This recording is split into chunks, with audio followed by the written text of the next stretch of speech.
Hello, everyone, and welcome to the fourth episode of Unmasking Motherhood. I'm here with a very special guest today, Melissa, who I will introduce to you in just a minute. But before I do that, I just want to share with you a little bit of the heart behind this podcast. This is a space where we have real, like capital R, real conversations with moms from all walks of life in an attempt to pull back the mask of what you think you see on the outside and get to really know someone from for their inside and really get to see them. That's a gift. So I want you to keep that in mind with every conversation you watch. It's really easy to measure and compare ourselves to other moms and in turn feel less than or better than. And that just doesn't stand here. We're not all about that. I'm all about connection over disconnection. And my hope is that through these conversations, you will leave feeling more connected to not just yourself, but the other woman that you're listening to her story, and then in turn, the women in your lives. Through doing that, may you feel less isolated in your mothering journey and more inspired to be capital R real in your everyday life. So without further ado, I have my friend Melissa on. Hello, Melissa. Hi. It's so good to have you. So for those of you who don't know Melissa and I's story, my second baby, when I found I was pregnant and decided to do a home birth, my first home birth, living in Vegas, I was like, Warren, my husband, we're getting a doula this time. I'm putting my foot down. He wanted to be my doula the first birth. And I was like, you are lovely, honey. You are a nurse. But I want a woman. I want a woman in my ear. And I knew kind of this vibe of what I was looking for. And when I came across Melissa, I think online or something, but I was like, she's the one. She's the one. And so Melissa was that person that was in my ear and magical and all the things. And I'm so grateful that through having you at my birth, we have stayed in touch and become friends. And I'm so happy to have you. Thank you for setting aside time and doing this. Thank you. Thank you for having me. I'm excited and a little nervous. Let's keep it real with a capital R. Yeah, yeah, A little nervous with a like that. capital N. I love you. Yep, yep. That's the truth though. But we're doing it. We're here and ready to go. So this first part. So the first half, for those of you who've been paying attention to the podcast or listening to a few others, we're going to talk about Melissa's outside. Not that she's like putting on a mask, but like when you first meet her and you're like, oh, you have this many kids and you live here, and like, just the elevator pitch. We're going to like start with that part and then we'll go a little bit deeper in a little bit. So Melissa, just for fun, I'm going to like change it up this time and spitfire these questions to you. So we know your name's Melissa, but how old are you and where do you live? Those are the first couple questions. Oh, how old am I? Mhm. So, if we're keeping it real, no. I am 40. I live here in Vegas, Amazing. and I'm actually born and raised in Vegas. Oh, you're a unicorn. Yes.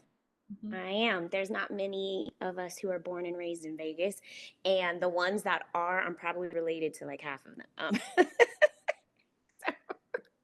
I forget that. Yeah, and your parent. Yeah, you have a really interesting story with like where your parents worked on the strip, and I feel like that could be a podcast in and of itself, like the history of growing up in Vegas. But another day. Absolutely. Um, Yeah. and then did you ask me how many kids I have? No, that was literally my next question. Oh, okay. Because I was like, I felt like she asked me. Nope. Tell us, your babies. Are you married, and do you have children? How old are they?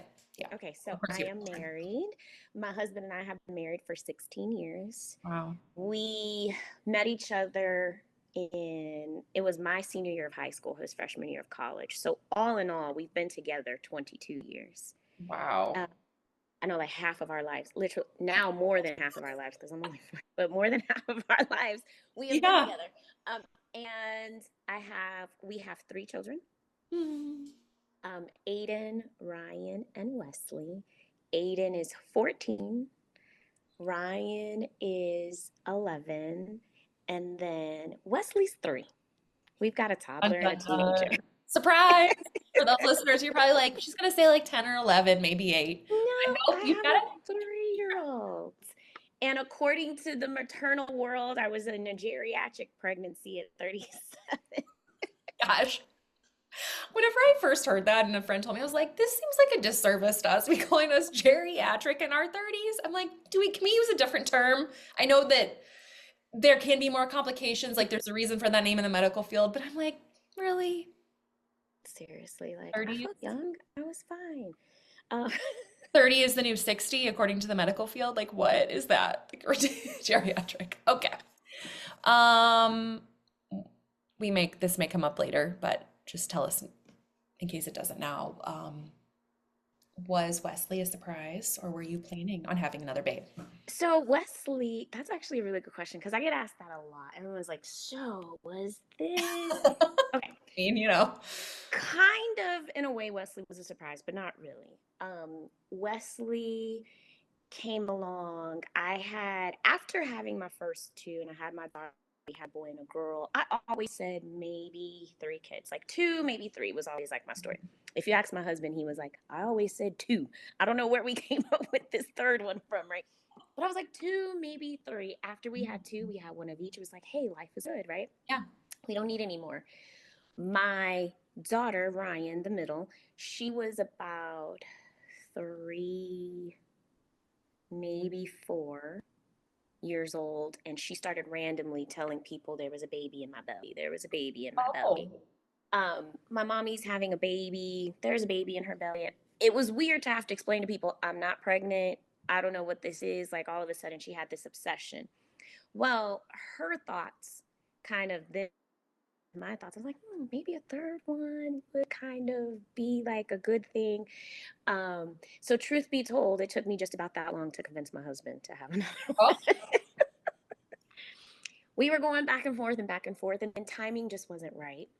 yeah, Life happened, yeah, and I was at home, and then it was like, maybe I'll go back to work. So then once I started going back to work, it's like, well, how could we have another one? Because then how can we right. afford three in childcare, daycare, and school, and everything like that. And so it just took some years of convincing. And then finally, it was kind of like, okay, maybe we'll have another one. And it was still kind of on the table, but then we're both adults and we know what happens. Yeah. Surprise, surprise. And she came along. She came along at the perfect time, though, because now looking back, the wait and journey for her, I'm a completely different mother than I was when I had my 14-year-old to now having a three-year Oh, old, wow, right? Which we'll yeah. probably talk a little bit about that more in like your journey of motherhood. And a Yeah. lot of it had to do with the fact of what I do now, right? But Yes. the whole process and journey and waiting for her was perfect because I found that I was pregnant with her 1 week after my dad passed. And we had lost my dad suddenly. So she came, I felt like, in all the perfect of God's timing that He knew we were going to be met with a tragedy and we needed some joy. And that year, my sister also welcomed a baby. So my mom lost her husband, but gained two new grandchildren that year. So it was all in the perfect time. And that was a very long way to answer your question of if Wesley was a surprise. Love it. Not really, but surprising in how it all happened. But I Yeah. was still kind of shocked, like, I'm really having this baby, like, after all of these years and praying and wanting and praying and hoping, and here she is. So you can partly thank Ryan for that a little bit. Now Yeah, that side kind of the of, story, a little yeah, bit. just a little bit. I You can got thank him that third for baby. planting the seed. Yes. Oh gosh. Like, my mom's pregnant. You're like, no, I'm not. Stop. Yeah, basically. And then it Okay. was so many years later that I ended up pregnant. So everyone's like, maybe she was a psychic. It Oh, was like, yeah, because yeah. in comparison to the time where she was talking about a baby and the time Wesley came along, that was a 5 year gap. Oh, okay. I didn't realize that. That was a 5 year gap. 5 years later. Okay. 5 years later, yeah. Man, and is she a cutie patootie? I haven't met the other two, but I've been privileged enough to meet Wesley, and she's, yeah, you just want to squeak it out. She's a ball of energy. She's a ball of joy. She's been talking, like talking, full on talking, like ever since she was like 14 months. And people are like, how old is she? Are And so she talks? Like, yes, whole real. conversations. I mean, she pretty much dominated our conversation when we went to lunch that day when I brought her. She You're like had a lot to say. this little human. I mean, I just love hanging out there, though. It is, yeah, she's awesome. Your mini. She's your mini. Speaking of work, tell us what you do for work since you mentioned some of our moms stay at home, some of our moms work part-time, some full-time, all the things. What do you do currently for work? So currently, I like to call myself a chronic entrepreneur because I've got two jobs that I do. And I'll start with the one. The first one is my work of the heart. Having three kids, I am in a position, thankfully, where I'm able to work for myself. My husband, I started as a stay at home mom when Aiden was one, and I stayed at home. And oh my gosh, almost 6 years ago, 6 years ago this year, 6 years ago, I was teaching at the time, and our school shut down. I was like, oh my gosh, what am I going to do? And I came up on the doula world. And so I didn't realize at the time what it was. Literally, an ad flashed on my computer and was like, hey, you should become a doula. And I was like, what is this? And then it was like, supporting moms and educating moms on childbirth and things. I was doing those things for my family members and friends, but didn't realize that that's what a doula was. So I decided to get certified, and here I am 6 years later. I am a doula, and that is my work of the heart. I absolutely love, love, love, love, love being a doula.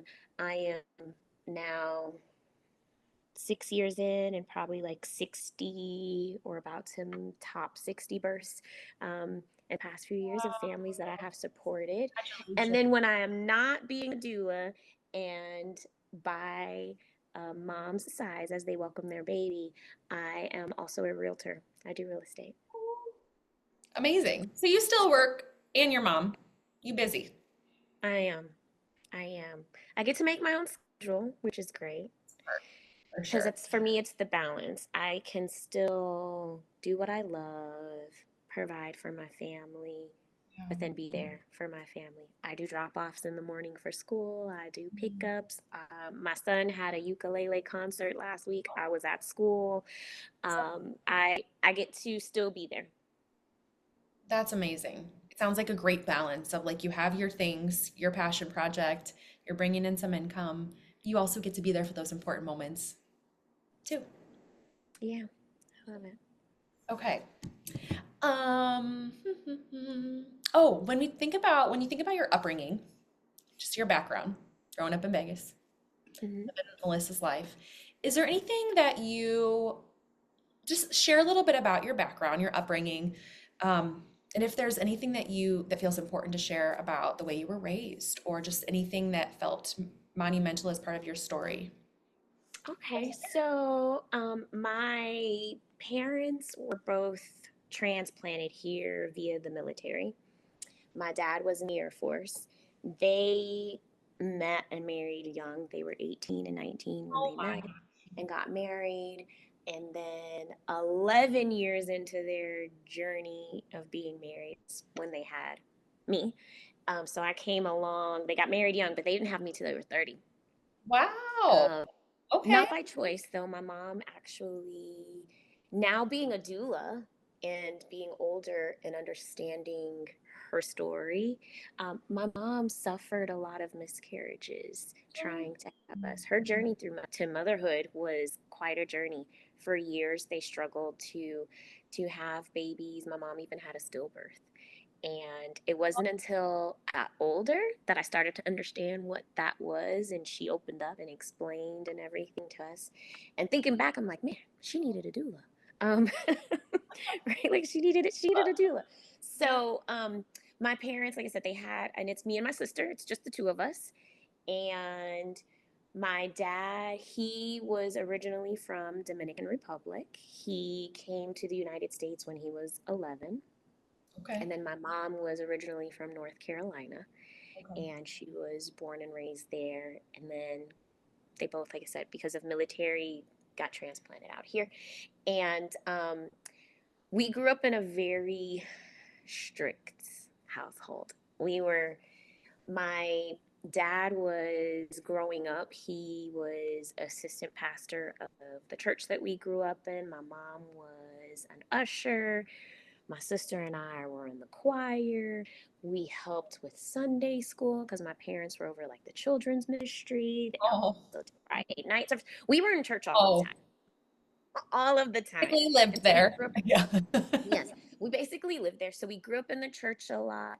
And then we also because of my mom also too. She grew up in a very strict household and very like old school, and her parents, her she was raised by her grandparents. Her grandparents were Oh, also really heavy into the church, so there was a lot of those mhm. churchy things that we had to grow up in, and being in line, and don't Yeah. do certain things because these are sins. But then we also had like the Latino dad who was like super strict, where truth be told, I was engaged at 23, 24 years old.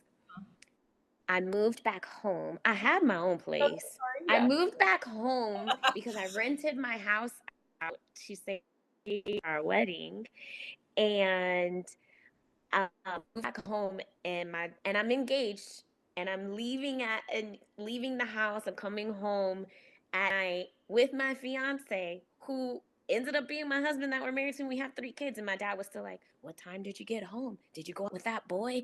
Like, it's 1 a.m. Why are you coming home at 1 a.m.?" I'm like, "Hello, I'm engaged and I'm living here out of convenience. Like, it's not that I And have he's to." still like checking up on you, like, girl, like, Listen, it yeah. was still like, when whatever. Now that I'm a mom, I can appreciate that, and I can appreciate some of the things that my parents were like so strict about. But at the same time, we grew up in a household where my mom's like really big on traditions, and like all of the things in life, like we experienced all of the things that I'll put in quotes that's like, a normal household will experience. We experienced Christmas and the joy of Santa. We experienced the tooth fairy. Valentine's Day, we got gifts from Cupid. Oh, um, Halloween, my mom was really big. She would dress up with us, and we would do things like all holidays were traditions. Christmas time, she'd host parties. Thanksgiving, she's cooking families over. She was really big on those kinds of things. Those things have transferred into like my motherhood. And those are the things that I like to like do for the kids and try to keep those traditions. Sometimes my husband's like, "You do way too much." And I'm like, "But I have to do these things because my mom did these things for us," right? keep the legacy Like, going. Yeah. yeah, so like some of that I think is like, and then if you ask my husband, some of my parents' strict ways, I'm not super strict on a lot of things, but there are things where I'm like, we got to do these things. They Yeah, have yeah, to be by the yeah. book. Uh-huh. And he's more of the like parent that's like, it doesn't have to be so tight, like let's kind of ease a little. We kind of balance each other out, I guess. He's mostly the good cop. I'm the bad cop. Oh. I wonder if that's more of like a, I guess it varies, but I think about a few of my mom friends. Like, I feel like, is it the mom? Do, do we tend I to think you, lay down the yeah, lines a little bit? just a little bit. But it can be Well, interesting. dad's in these girls. I got 2 girls. So Oh, when it comes to the girls, that sweet he's soft spot. wrapped. Yep, He's got that soft spot. that's a good point. That's a good point. Like it's sweet to watch, and you're also like, but I said no. And you're just like, hey. But then, like, at that same token, like, we grew up in a household, we were very affectionate. My parents were always like saying "I love yous," and we wouldn't like leave without kissing them goodbye. Literally up until the day that my parents like passed away, like I'm still kissing them. Um, it was like just kind of the Same. norm, like in our household, and showing affection, and that's not always the same in every household, right? So true. Because even as it relates to like me and my husband, um, when we first met, he wasn't super affectionate or lovey, and everything. And then we had kids and kind of changed a little bit. Then we have the girls, and he's kind of soft, and he's like, I just didn't, he was just like, sometimes, Yeah. we knew we loved each other, but we didn't have to say it all the time. We Yep. didn't always hug each other and everything. And I'm like, oh, we hang up the phone, and I just talked to my mom 2 seconds ago. I'm like, okay, love you, bye. Wait, hold on, let me tell. Okay, love you, bye. Oh, that's so Yeah. sweet. But I do Yeah. notice that those things are things that I carry over into my motherhood, journey, and how I parent my children. Hmm. Like you have the boundaries, the rules, the structure, but they'll never question that they're loved because you have the big hugs, the I love yous. Yes. I think it's a great They combo. have to kiss me goodnight every night before they go to bed. Like, if you don't kiss me goodnight, something wrong. Why you ain't come and kiss me goodnight? Yep. Come on back here. Yeah. Oh, is there anything else as far as your upbringing that you want to share with us? Or does that feel No, I think that feels good. beautiful? That was sweet to hear. Um, okay.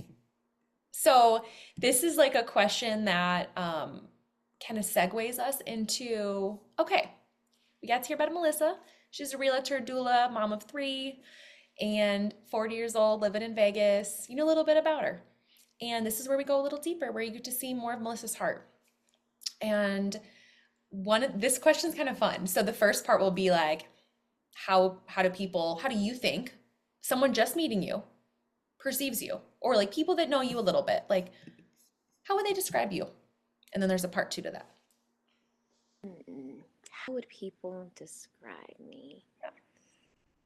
That's a good one. What do you think people think about you? I think people think that, and I think it's a little bit about like, like me personally and who I am, and then it kind of also relates to like who I am as a mother.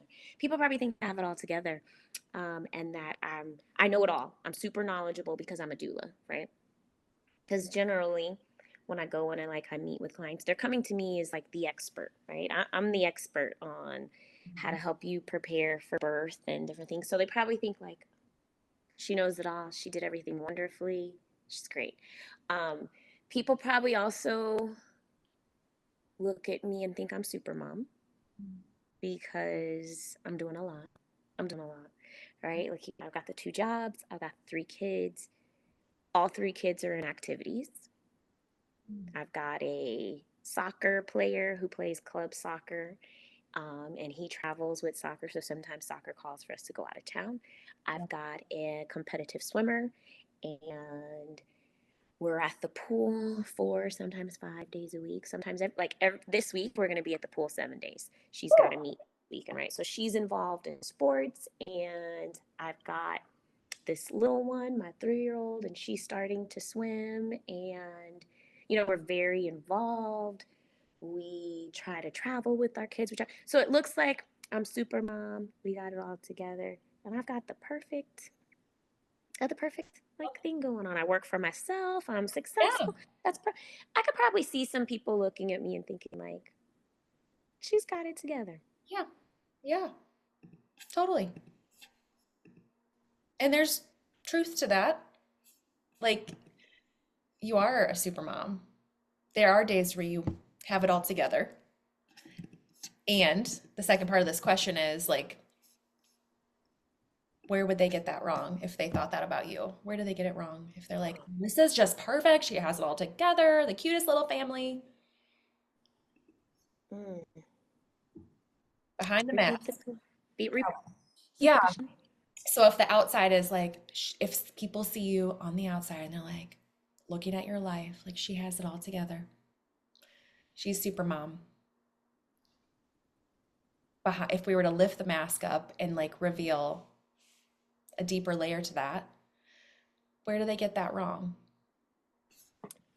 Oh, I don't have it all together. Number one, let's just say that right. I don't have it all together. But if you looked a little bit deeper, that you would see that as a mom, I am a ball of anxiety.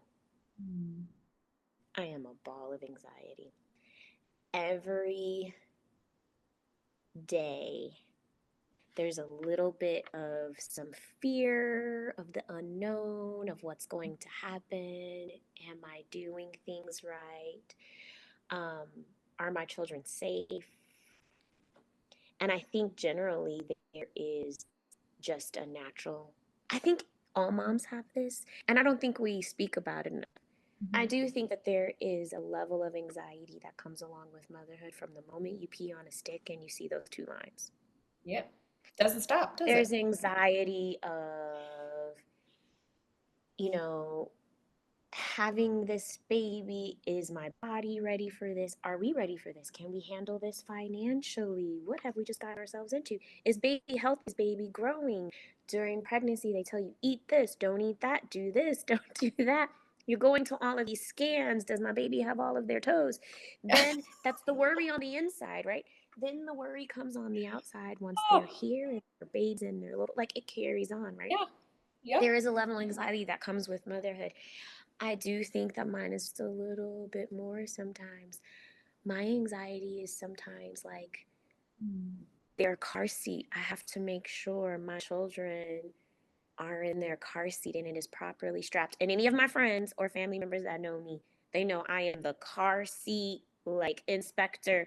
You come to my house, you show me a video, and that baby is not in their car seat. I'm like, why in the world are they not in their car seat? I'm not worried about me on the road. I'm worried about everybody else. Um, so if you really knew, you would know that I am a worry. I'm a ball of worry and anxiety when it comes to my kids. Mm.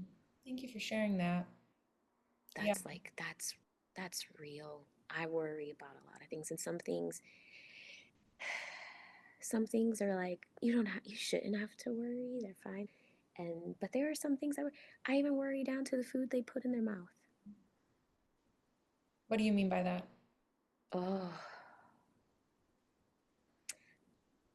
I've got, and this stems from a lot of like my childhood and my background and my parents' health and those kinds of things. But I worry if I mean we all are moms, and let's just keep it real with a capital R, Yeah. right? Like Thank you. there are some nights you are making broccoli and you're making something super healthy for your kids, and then there's other nights where it's like they want to eat goldfish for let's let them eat goldfish for dinner, right? Yeah, yeah.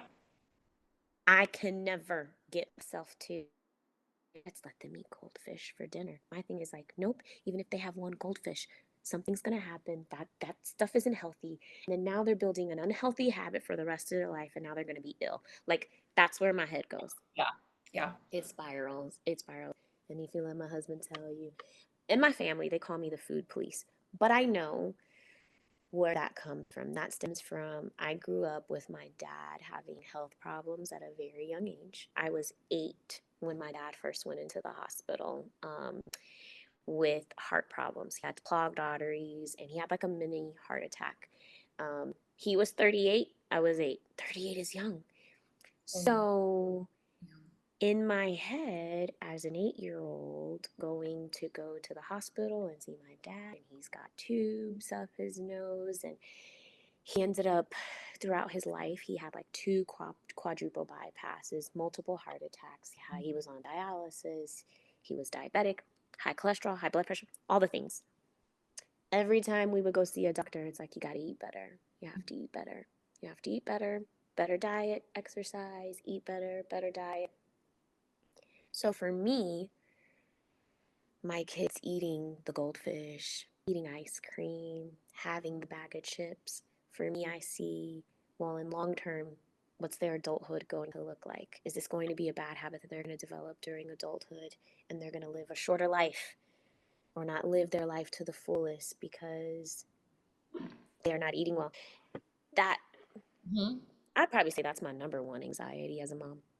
And That's my you're absolute responsible. number one anxiety because I also Yeah. feel like they're young and they're children. So what they put in their mouth is my responsibility. And so if they're not putting in all of the healthy things, then I'm the only one to blame. Mhm.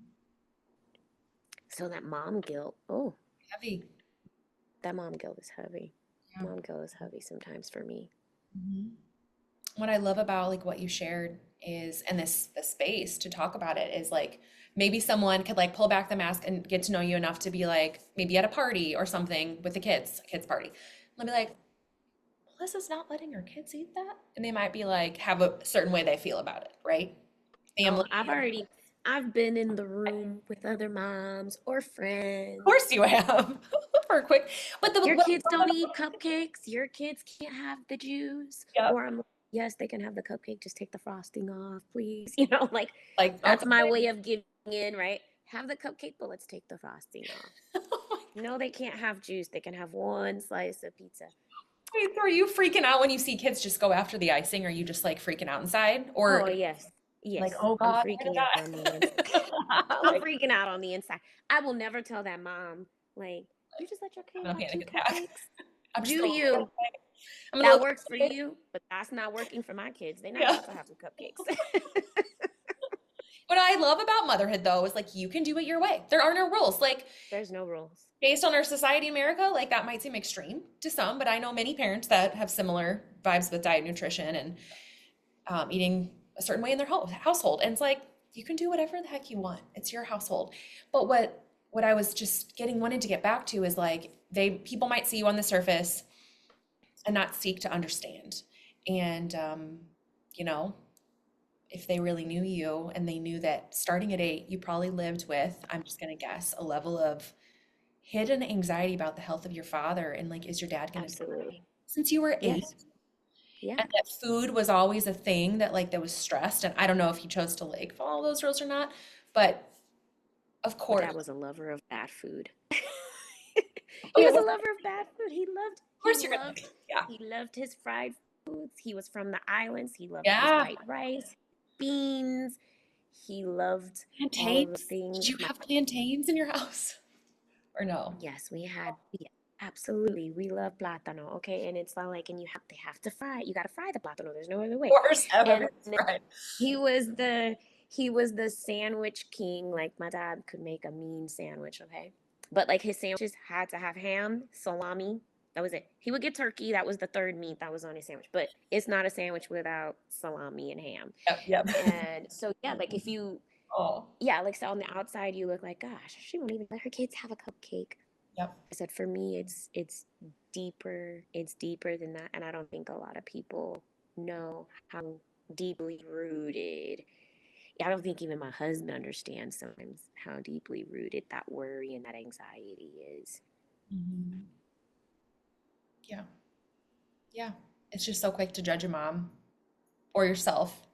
And like, Yeah, I just, if you really knew, I think that's just important yeah, to turn that off. We're human, we're gonna judge, but at the same time, everyone has a reason. Even if yeah, it doesn't make sense to you, there's a reason. And that's all I'm gonna say about that. Um, when you kind of like alluded to this question, which I love, if you really knew me and you shared about the food.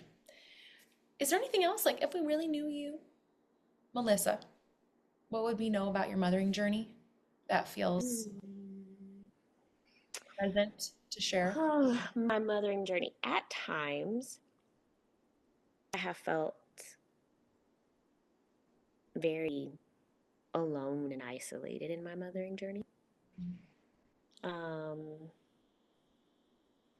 I have a I have a unique story, and I have like this. This is real right here, right? This piece of skin on my lip that I'm trying to get off on Ouch, does camera. it hurt you? You got to get it though. It'll bug you the whole time. Because if not, it'll bug me the whole time. Okay, so at times I have felt alone in my like mothering journey, and it feels kind of isolating. In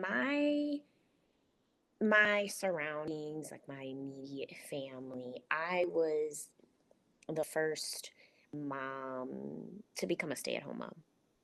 I Hmm. became a stay-at-home mom when Aiden was a year old, not in the way that I wanted to. I wanted to be a stay-at-home mom. Like from the moment I knew I wanted to have kids, I was like, I don't want anybody else raising my kids. They're not going to go to daycare. And a lot of that had to do with the fact that me and my sister, we never did daycare. We never went to daycare. My Oh, parents worked opposite shifts. oh. And this is kind of unique that I should have brought up our upbringing. My dad was the one at home with us during the mornings. So my dad packed our Oh. lunches. My dad did our hair. My dad took us to school. Hence the reason why I learned how to do my hair at a young age, because dad's like little ponytails he were doing wasn't cutting it anymore. When I turned 10, I was like, I don't like his ponytails anymore. It's time for me to I take gotta learn over. how to do my own hair. Oh, And gracious. so I would do my own hair, and then I started like when my sis started doing my sister's hair for her. But um, I became a stay-at-home mom like young. It was just I just knew I wanted to be there for my kids. I wanted to be the one. I didn't know how I was gonna make it happen when we had Aiden. I was working, And my husband's like, I don't know, we can figure it out. We'll try to figure it out at some point. And it just, we just fell into the routine of, I'm just going to go to work. I stayed home on my maternity leave and I extended it a little bit. And then he piggybacked. Instead of staying home with me, he went to work. And then when I went back to work, he stayed home and took his paternity leave. Oh, So we were able to like delay daycare for almost a year. It was like eight wow. months, Aiden was when he started daycare. Dang. So I became a stay-at-home mom, and no one around me had been a stay-at-home mom. I was breastfeeding. I chose to breastfeed. I had no one to really support me in breastfeeding. Oh, I remember Aiden was 5 weeks old by the time we had gotten a good latch, and I was like truly breastfeeding. 5 weeks oh, of like pumping, using nipple shields. I was calling La Leche League. I was calling like I, everything. I'm up in the middle of the night. I'm crying. The baby's crying. My husband's like, just give him a bottle. It's fine. And I'm like, no, oh. I really want to do this. That kind of thing. I had no one to like reach out to for those kinds of Wait, things. so So what it kept you in felt the kind of game? like, I just want to know that because it's so easy when you're a new mom and you're sleep deprived and you're just emotional and hormonal and overwhelmed to just be like, F it, I'm giving up on breastfeeding. And so because what you kept have so, me in the game no, was just honestly my stubbornness and my persistence I'm not giving up. of wanting to do this, of not giving up because I said it's what I wanted to do. Because again, here we are to my trauma. I'm not giving my baby formula. Again, I am a doula. I support anyone who, whichever way you want to feed your baby, that is how you feed your baby. I have no judgment. For me, my thing, and again, now that you know me, you know where this comes from. It's like formula. I don't know what's in it. I don't know what they're is this gonna cause a long-term effect in this formula? So I know my breast milk is natural. My baby's not getting anything but breast milk. Yep. Again, stemming from my trauma of food and healthy. To me was like I breastfeed this baby. So I was so super determined to do this. And I was also determined to build a connection and to feel connected to In because I was planning a water birth with him. I was Oh, planning to deliver at home. That ended up not happening, and I had him via C section. And I felt a big disconnect because he did not come into the world the way I had planned. So I felt a big disconnect with him. So another reason for me wanting to breastfeed is I felt like I would be able to bond and connect with him on a oh, deeper level if I could breastfeed, because in my C-section I felt they just said, "Hey, here's this baby and he's yours." And I had to believe them that he was mine. I didn't feel like I brought him into the world. Other C-section moms might be able to relate, and it mainly was because I had one idea in my head.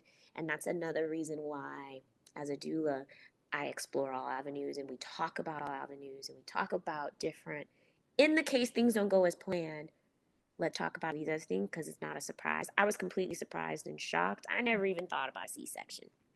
It was something I was like, yeah, no, not me, and not me. Here we were. So that was just something that kept me in the game, my own kind of determination. So when I do talk to moms about breastfeeding, I always tell them there's 3 P's. You have to have the passion for it mm, and you want to do it. You have to be persistent with it because breastfeeding is not easy. So you got to keep with it, right? Like the cluster feeding in the middle of the oh, night and everything. And then patience, yes. because it doesn't happen overnight. You just got to be patient. You got to have those 3 P's. Just be Yep. patient. It takes time. We all think it's natural because everyone says it's the natural thing to do, but you don't know how to do it, and baby doesn't know how to do it. It's their first time. So yeah, but that's what kept me in the game. And we're now like on a whole different conversation. But hey, like this is where the conversation's leading. I love the question. No. They're talking about do stuff. Yes. Yeah. I love to, no, I wanted to hear that because we'll have moms in all stages and ages Yeah. of mothering, and I'm like, someone might need to hear those 3 Ps. So thank you. I knew there was a reason. Yeah. Yeah. Somebody might Um, need to hear that. And it's hard, but it felt isolating. Like it felt yes. really isolating at times. And so at times through my motherhood journey, I have felt like I got nobody to relate to. I got nobody to relate to. Nobody's done this. Nobody's doing things the way I'm doing. I was making baby food and, well, just bite out of the jar. Why are you doing that? That takes extra time. It's like, if I'm cooking for myself, I have to eat too. I'm just going to be in the kitchen and just cook for my baby, right? So at times it's isolating to do things against the societal norm. So I think that would be another thing. Like if you really knew me and it seems like I have it all together or it looks like I'm doing great, my kids are doing great, that at times I felt really alone, mothering and parenting my children. Even within your own family, you're saying too, like, Yeah. yeah, Hmm. man, yeah. And you kept doing it anyways. I think it's beautiful. Yeah. Almost, Because it worked yeah. for us. It worked for our household. My husband and I had come to an agreement of, okay, you'd be at home and you, and truth be told, here's another unmasking. If you really knew me, Bring it you on. would know that I was forced into my decision to be a stay-at-home mom. I wanted it, Yeah, do but I wanted tell. it to make it. But I was forced to make it happen when it happened because if you really knew me, you would know that I got fired from my job. Around 1 year, whenever you ended up. I got fired Yep. from. I had started a job. I had left a job for that I had been on for like 10 years, and um, I left a job, went for a new job, and I had that new job for maybe a month. You're They like, fired me at no fault of my own, but it was something that I was embarrassed to be like, I got I fired. got fired. Melissa got fired. Like, Yeah. I did everything by the book, like I was the, I was the oldest in the family, and so I did everything by the book. And on the outside, it looks like, I went to college, got my degree, got my husband in college, we got married, we had kids, we Yep. bought a house, Yep. we're doing all the things.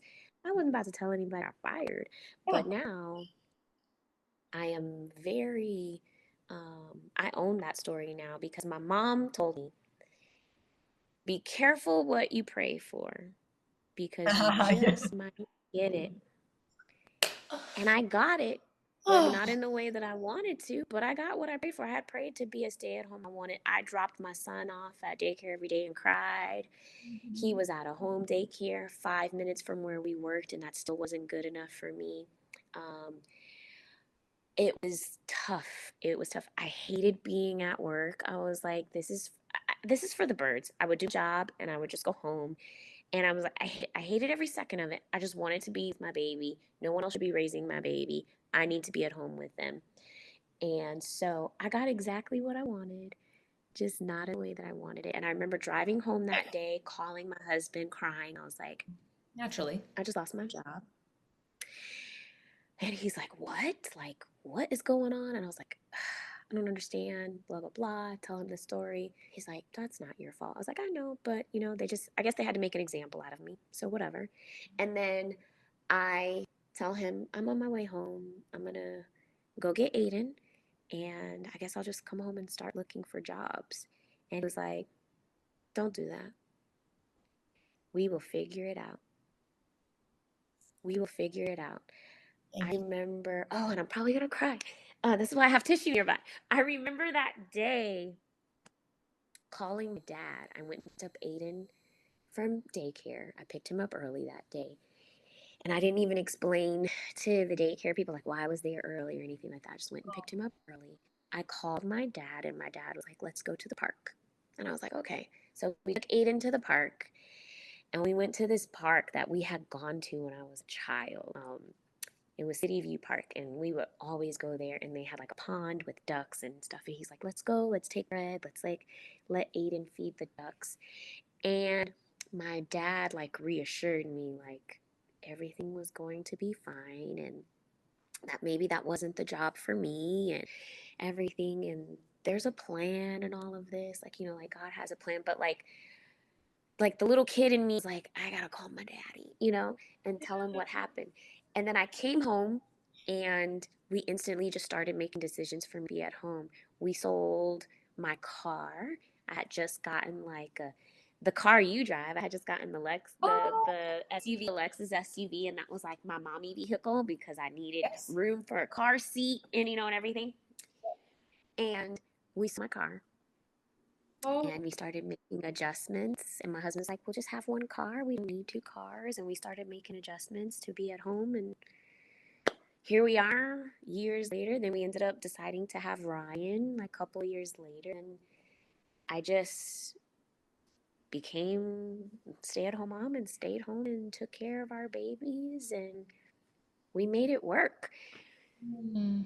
But it's like a unique way of becoming a stay-at-home mom that You're forced to into the outside world, it was just like, oh, I told people, I had told some people I was kind of laid off. it. And then other people, it was just like, oh, we just decided I'm going to be at home. And just left it at that. I didn't lie. I just omitted information because I was embarrassed. Well, now you Now tell I'm the no world, longer how does embarrassed. it feel? No, yeah. Yeah, like it's like, it was exactly it was I took a lemon and made some lemonade. Like it was life threw that at me and we made the best of it, and it was like the worst best thing to ever happen to me.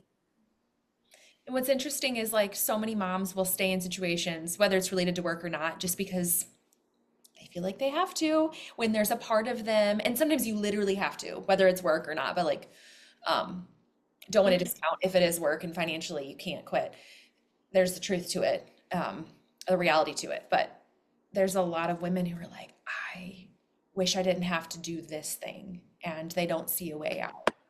Um, and in your case, there was a beautiful turn of events that led to you being able to be in alignment. Because it sounds like all along you wanted to be at home, or at least once you saw your baby, you're like, I can't do this. Can you imagine, like, that wasn't what I you wanted to wanted? be at home. With, yeah, every day crying, taking them, I wanted to make it happen beautifully in my time, right? Like you put Mm, in your notice at work and everybody's like, what are you doing? I'm gonna go be a stay-at-home mom. It was like, nope. God was just like, knock you off your feet, give you what you want quicker than you think. yep. And that's the cool, beautiful thing about God and life, and how it just sometimes unexpected things end up being the biggest blessings. I mean, I can think of a number as you were Yeah, talking, a and number of it really situations. was. Yeah. Yeah, it is just the biggest blessing. Yeah. Oh. Okay, another question for you. So after you had Aiden, if you were to think back to like brand new mom, who you were then, and then now, Melissa, 40-year-old mama of three, what wisdom would you share with her now? What wisdom would you Ooh. share with new mama now? Okay. This is a good one. Okay, so I would share with her to do what feels right to you. Do what feels right to you, what's right for you, not what everyone else thinks is right. I can really, because Wesley's so new, Yeah. I know I'm a way different mom now than I was 14 years ago. I allowed a lot of outside opinions, outside remarks, or different things and pressures sometimes navigate the way I would do things. Mm. Now, as the third time around, realizing that no matter what I do, somebody's not going to be happy. Somebody's not going to like it. It's not going to work for everybody. And that's fine. The way I mother my children works for us, it works for our household. And just do what you think is right. Can I say this on it? Or fuck what everybody else thinks. Like, That's hard to say. But yes. And you, and I yep. think also to mom 14 years ago to 40-year-old mom now. I am not rushing the moments. I'm not rushing the moments. I am allowing the things to just happen in their time. We all do it as like moms, right? We can't wait for baby to be here. And when baby's here, we can't wait for them to roll over. We can't Yeah. wait for them to walk. We can't wait until they're out of diapers. We can't wait, for all of the things. And we sometimes like rush, and then like if you have multiples, the second one coming, and then you can't wait for the second one to be able to like play with the first one, and they can occupy each other and kind of do their time, because my oldest two are 2.5 years apart. So you have a toddler, and then you're breastfeeding a newborn, and the up and down the middle of the night, like life seems crazy when you have a toddler and a newborn, so you just like can't hurry up to get past all of these phases. Yeah.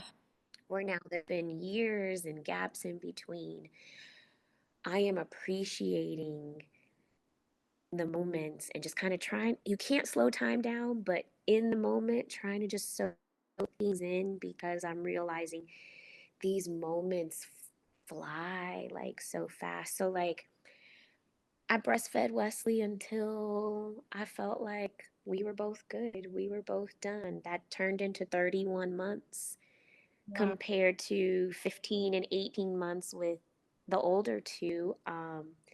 Woo. None of my kids were, we co-slept, like they were in our room for the first few months, and then around 6, 7, 8 months they transitioned to their crib.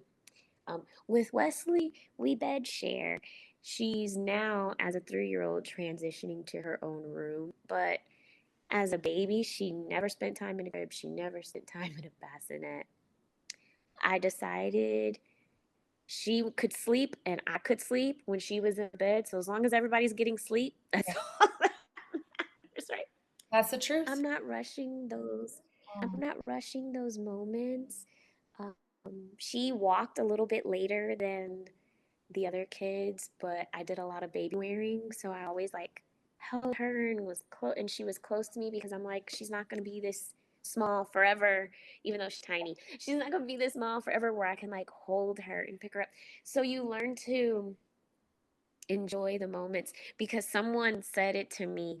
I was listening to this mom talk, and she was like, these moments that you are in right now, these are the good old days. And I can appreciate that now, because now that I have this 14-year-old about to start high school, like it seems like the time just flew by when he was Wesley's age, right? And it's almost kind of like you don't forget it, but it's almost like a whirlwind of like what happened during that time. And so I'm just learning to take more pictures, take more videos, do more things, create memories. And I think also too, a lot of that stems from me losing my parents so at such an early, I feel like it's early, because my dad was 37 when I passed, and then my mom just passed in September, and I'm 40. So they left at such a early stage in my parenthood, and so my motherhood. And it's like, you when death is so close, you learn to just appreciate life and the moments. And when it's all said and done, all you have are like the pictures and the videos. So I think that too has caused me to take more pictures, take more videos, and just slow down a little bit. savor in the preciousness of it all. That perspective Yeah, from, because it gets crazy. It gets crazy. Like every morning leaving the house, trying to pack up 3 kids to leave the house is crazy. Somebody doesn't have shoes. Somebody's in a bad mood. Somebody forgot homework on the table. Like it's crazy. And that's like the busyness of the day and the busyness of the day. yeah. I have to remind myself, because we're all guilty of it, right? Like at the end of the night, we're just like, we want everybody to go to bed. It's Yep. time for bed. Everybody go to bed. Everybody be quiet.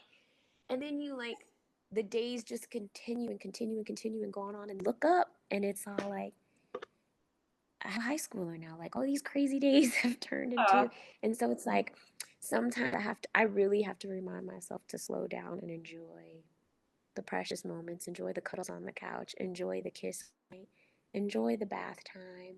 Yes, I'm ready for her to go to bed, but if at 9 o'clock she's still so happy playing in the bathtub, Yeah. let her play in the bathtub a little bit longer. Yeah. let her sleep in the bed a little bit longer because she's not gonna go to college sleeping in our bed. In a couple of years, she's gonna be ready to go to her own room, right? So it's like Yep. just savoring those moments. I would tell myself years ago, savor the moments. They go by fast, and you hear people tell you that, but you don't really realize it until you're in it. So true. No, I feel like that should be around my house everywhere. Because it's so easy to get swept up in the rat race of getting out the door, all the things we have to do, or just even when you're not running around, like the chaos of being in the home with three kids sometimes, and all the things you have to do, and the Yeah, breakfast to make, and all of it. yeah, And to not even enjoy it while you're in it. And those are the moments we're gonna miss. Even in the chaos, we're gonna miss it. Um, yeah, yeah, and it's that perspective that you have now is so beautiful. And you get to like relive it with Wesley. Oh, thank you for sharing that wisdom. That was really sweet to hear. you're welcome. Okay. It's like I didn't even know I had all of that wisdom. Oh, I know there's so much there. We're just tapping the surface, girl. You are a depth of wisdom. No, thank you. I have two more questions for you. Okay. So, this one I asked for the first time on the last interview, and I was like, I want to ask it again. Um, your children, obviously they're older than you have two older and then little, but if they could understand, what would you want them to know about you?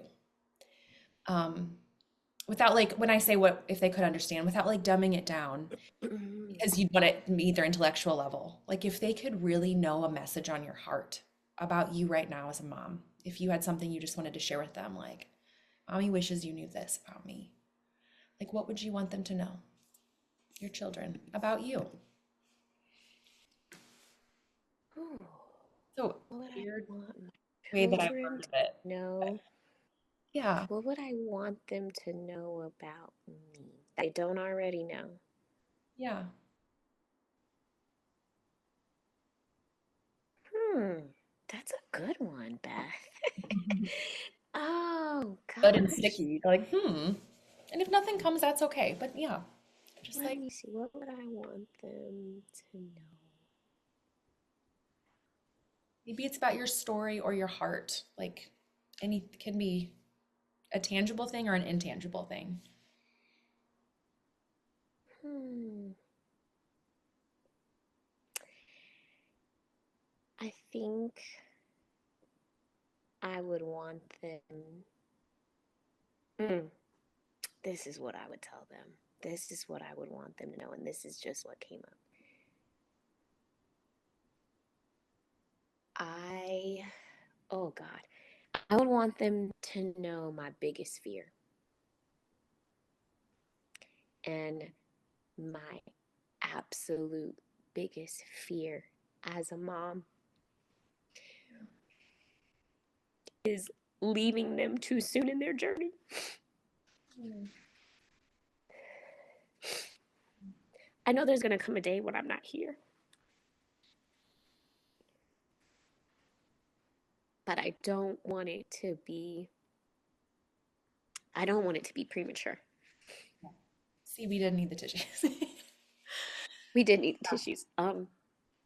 That is that is my absolute biggest fear, and Yeah. I would want them I would want them to know that. So, and a lot of what I do, I try and it's hard. I'm learning. Um, to not operate out of fear, but everything that I do for them is for them. I live my life to, yeah, I'm a doula. Yes, I'm a realtor, but I'm a wife. I feel like out of every hat, everything I do, every hat that I wear, every role that I play, mom is my number one thing. That's the legacy I want to leave behind. I want to leave behind the legacy of I was a good mom. I may not have gotten everything right, but I tried my best and I tried my hardest. And I want them to, grow up knowing that they were loved,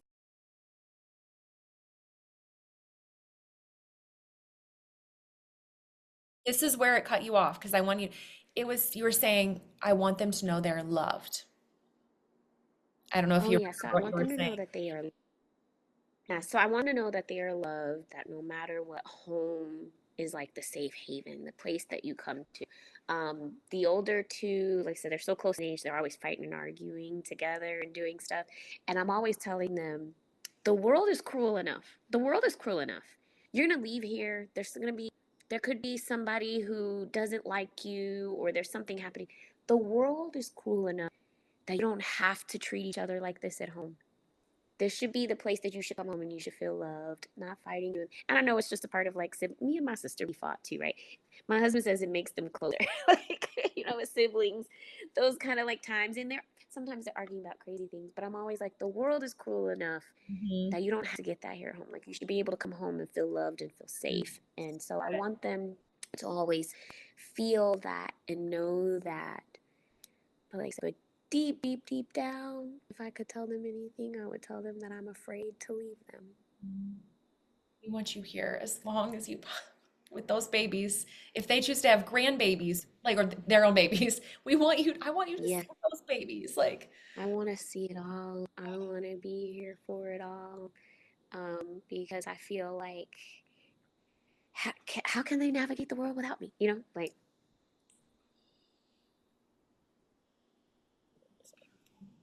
and just like a heart-wrenching truth that I think if every mom was being honest, they would feel too.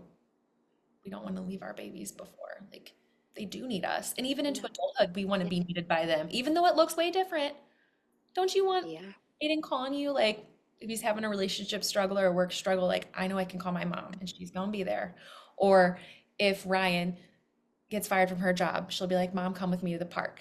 You're like, we yeah. want to be there. Yeah. Okay, I have another question. This one, Okay, is this one gonna make me cry? I hope, I don't know, I don't know.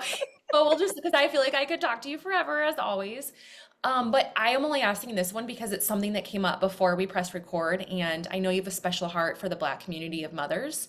And I just wondered if there was anything that you specifically were like, I just want to say this message to the Black moms because of parenting or breastfeeding or birth, like any special message that you'd want to put out there. Oh, see, we could have a whole conversation on Okay, yeah, that. Could be like a whole nother episode of the truly. things that I would want. But what I will, I mean, there's a couple things. So the first thing is I'm put on my doula hat, right?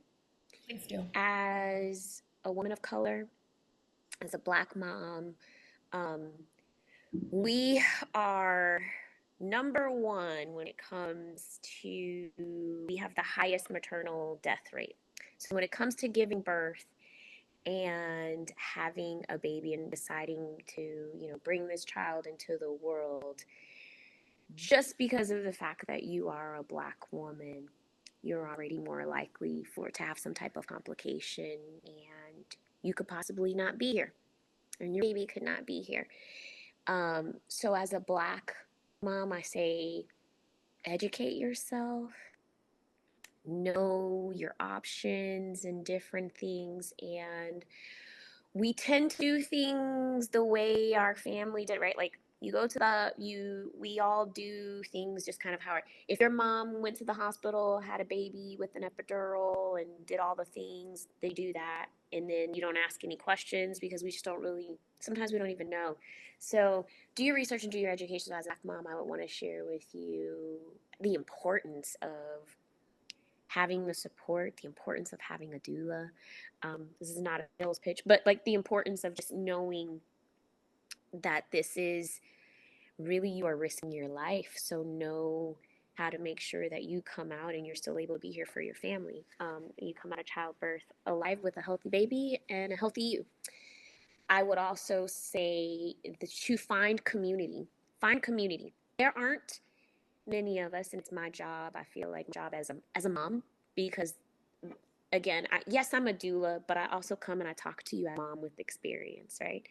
So I, as a mom, find community so you don't feel isolated. And sometimes it's a little bit hard, but there are, especially now with social media, Yeah. there are groups and there. I have a client that started a community for Black moms. It's called Dear Brown Mama. So check out Dear Brown Mama if you are a mom of color. And it's something simple as like meetups and play dates or coffee dates with other moms who are going through other journeys, but they look like you. So find community so it doesn't feel so isolating.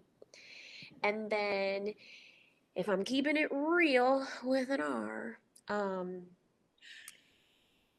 as a Black mom, I we need to speak more and we need to talk more about mental health and postpartum depression, anxiety, just general depression, because in our community in general, in our culture, it's taboo to talk about these things. It is okay to have a therapist. I have a therapist I see every week proudly. And it's okay to talk about these things, but parenting and motherhood can be so hard when you are dealing with mental health issues. And I am not afraid to say that I struggle with mental health. I struggle with mental health. And to do that in parent, on top of being a brown woman, on top of all of the societal pressures, and then feeling isolating, that's a lot. That's a lot. So find help if you need help, and that's okay. If you need help, you are not less than. There is nothing wrong with you. In fact, you are doing your children and your family a huge service by doing what it is you need to do to get yourself right and give yourself what it is that you need. Because before we can give, we can't pour from an empty cup. We can't pour from an empty cup. You got to fill yourself first and love yourself and do everything. And if you want to breed healthy children in society, we have to show them. I feel like it's also our legacy as moms, no matter what color you are, that we want to show them what it is like to be mentally and emotionally sound and in tune. And it's okay to seek help, but we want to make sure that our children are smart and savvy when it comes to their mental and their emotional health. Boom. And it's like, thank you for sharing that. I know someone's going to need to hear what you have to say. Um, and how do you change the narrative? One conversation at a time, one conversation at a time, and being the advocate that you are, and then, sharing this message. I appreciate you sharing that so much. I feel like you Like could that, have, you have such a heart, for loving on people and telling them, hey, here's how it is. Like, and from your own story. And I appreciate your vulnerability so much. Um, this podcast would not exist if people were just staying on the surface, hence the name Unmasking. Like, we don't need more people that are like, how's the weather? That's not what we're here for. We're like, how are you really doing? How is motherhood really going? And there's no shame in the struggle, is what I picked up on you saying. Like, don't be ashamed. You're not alone. Seek help. no, because Yeah. the struggle is real. Nobody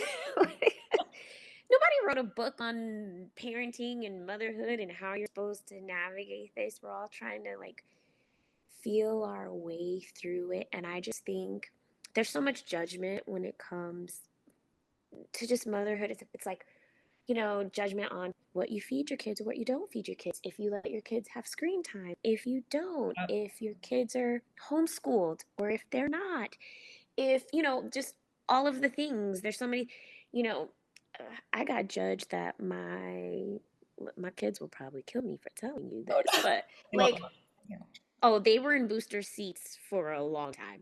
Let's just say that. I'm Aiden not. was like, Mom, I'm pulling up to fifth grade, but my kids are small and tiny. But again, my Yeah, yeah. anxieties are, oh, you need to be in a booster seat. You can't weigh this much. You're not this tall.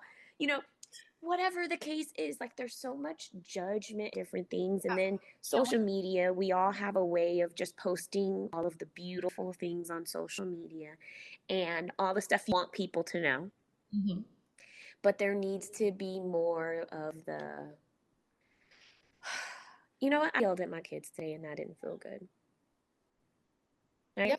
I yelled at my kids. I had mom rage today. Mhm.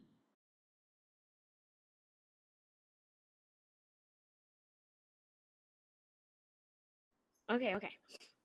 Okay, And so we're what was talking in about my social feelings? media and the judgment and, Oh, you know, oh yeah, like social media just has a way where you just show the things that you want and the things that, like are good and the beautiful moments, but we don't share like the raw moments. We don't share like the dirty dish in the sink, right? That have been there because it's like today as a mom, I was done. I had it mentally and emotionally. I was done and what I haven't done laundry in 4 days or 5 days, whatever the yes. case is. Like I got laundry staring at me right now. We need more of that. Somebody can be like, yes, girl, yes. Here's a perfect example. I look cute, right? I look all cute. I'm all together because I was like, Beth is Thank interviewing me you. today. Let me put on my lashes and everything. I Girl, love this is motherhood right here. Can you see nail polish on one of my nails, right? But that's like a prime example. it. You Yeah. didn't see that until I showed it to you, but let's Yep. keep real right now. My nails look a mess. Uh, Like, we only show what we want to show. that's what, Yep. There, girl, like, even if, yeah. we need to show more of our authentic self, and then we need to meet when someone does show their authentic self, we need to meet them with no judgment. Mm, yep. We can all do a better part in that. All of us, and Yeah. just making it feel safe to be who we are. And some of that will come from like sharing more of your mess. Because in sharing more of your mess, it opens the door for another woman to be like, okay, I guess I can too. And maybe that means we need to post more pictures on Instagram of not like the cute, perfect scenes. It's like, it's been 4 days since I did the laundry. I just like, here we go. And another mom, can I just tell you, like, we don't need more. Like, I love the pictures of my friends' kids and their cute homes and all of that. But like, it actually might be an interesting experiment to start a revolution of like, oh, I don't know, just showing the real, a little bit more of the real. And yeah, I just think it's refreshing. And think about how exhausting it is to always feel like you have to have it all together. That weight, that invisible weight, we don't Yep. need any more weight on our shoulders as moms. Where can we take it off? And I think another thing is I'm learning, and I'm more so learning this. I think just this more of is a lesson that's coming as a grieving mom who's also like parenting grieving children, which is difficult. But as going through my grieving process with having lost my parents pretty close together, I am learning that it is okay for me to ask for help. And I think sometimes as moms, we try to put all of the weight on our own shoulders and we're going to take care of it all and we're going to do it all. I am learning that it's okay to ask for help. It Mm. is okay to say, I need, like, literally, my cousin one day called and was like, what do you need help with? What can I help you with? I love. Like, are you okay? And I was like, can I be honest with you? I cannot see the bottom of my kitchen sink. There's dishes everywhere. There's dishes all over the counter, but I just don't have the capacity to do it right now. She's like, I'm on my way over. She came over. She cleaned my kitchen for me. We had moved very shortly into this house after my mom had passed away. I had one of my girlfriends just come over and help me unpack boxes. And we sat and we talked and we had wine and she helped me unpack boxes. Melissa in the past would have been like, no, you can't come over because there's boxes everywhere. Mm. Like, like, After no, you don't box. need to come over and see my dirty, and see how dirty my kitchen is and stuff like that because then now I'm a bad mom because I'm not cleaning up and my kids are waking up to a mess. I'm learning that it's okay to ask for help. That when people are like, what do you need? Don't ask me what I need now because I got a list. Like now I'm at the point where I got a list of what you can help me do. Yeah, yeah. Like, be careful what Instead you of like, oh, I'm fine, everything's fine. No, I need help. Can you come? Can you come over now? SOS. Uh, and it's a gift, honestly, like when a friend feels safe enough to like let me into their messy home or their messy life. I personally am like, I maybe don't say that, but I'm like, oh, I don't know if I Yeah, even realized it at the time, but I feel a little relief in my own body that it's safer for me to be messy too. So absolutely. putting all that out there and asking for help. Oh, The whole nother podcast could be truly on that, and especially in like postpartum. I know we share hearts for that, and yeah, but Oh, yeah. Ask for help. Nobody needs to hold the baby. You hold the baby while everybody else does everything else. Everybody else does everything else. But like, ask for help. Even I'm even learning more just within my household that my husband's not a mind reader, and oh man, it's okay for me to, like to ask for help when you need help. Like, and it's okay. It doesn't make you a bad mom or a weak mom or anything. I Hmm, feel like you're stronger when you can ask for help. that's the truth right there. Vulnerability is strength, and we need to reframe that right now. And I'm laughing too in my head about your husband because it's like, wait, he's not a mind reader? You mean after 22 years of knowing him, he still can't read your mind? Oh, we need to like tell him what we're really thinking and what we really need. It doesn't magically switch on. Okay. I expect that after 22 years, he should be able to read my mind, but he told me he can't. Like, that's not a superpower you get after all these years. Nope. Yep. So, women at home in partnerships, you just got to ask. You just got to ask for what you need. You got to destigmatize that and like stop shaming our partners for not reading our minds and then ourselves for not asking soon enough. Like it's sticky, it's messy, and that's another thing we could talk about forever, but just do it because they want to know. They'd rather that than like us be passive aggressive or get angry at them or to like suffer silently. Just ask. That's my soapbox on Yeah. that. Um, yeah. Melissa, thank you. Thank you.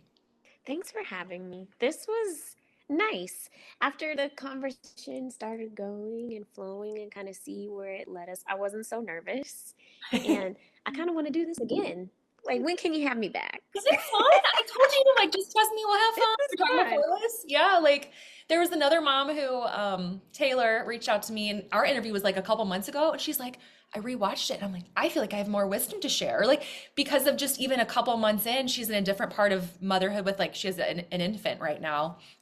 And I was like, well, maybe we need to do like an Instagram live or like a Q&A. I don't know. What you just said made me think like, I feel like there could be a I part two. think, listen, there needs to be part two, but it needs to be like 5 p.m. so it can be like with wine, because then we might get to the real nitty gritty things, Uh, with it's a little even bit of wine. juicier. That's even juicier.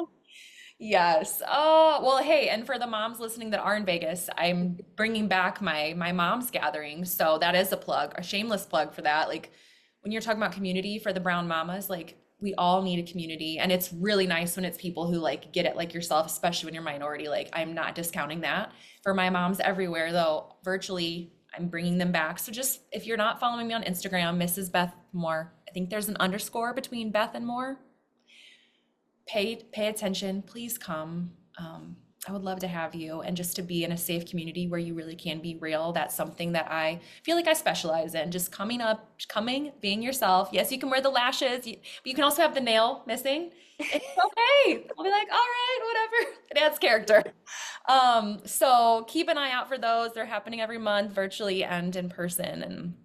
And Melissa, it was a true joy. Mwah.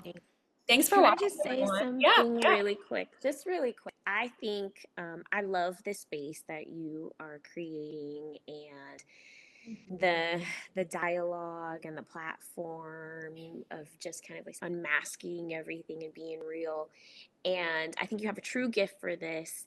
And if there's anyone who hasn't had the wonderful opportunity to like meet and talk with you yet, I highly suggest that they like come to these mom meetups or things that you're having, or like try to personally connect with you, because you have something about you that makes you feel like we've been friends for like forever. Like, even when we met the first time, like on our Zoom, I was Yes. like, I hope she hires me because I loved her. Like, she was amazing. But I there's know. just something that just automatically like draws people to you, and I think it's wonderful, and you have like such a gift, and I'm happy you're sharing it with the world. Thank you. I'm truly touched by what you just said, so I'm a little speechless, but thank you so much. So much love to you. I Really love you. glad we did this. I love you.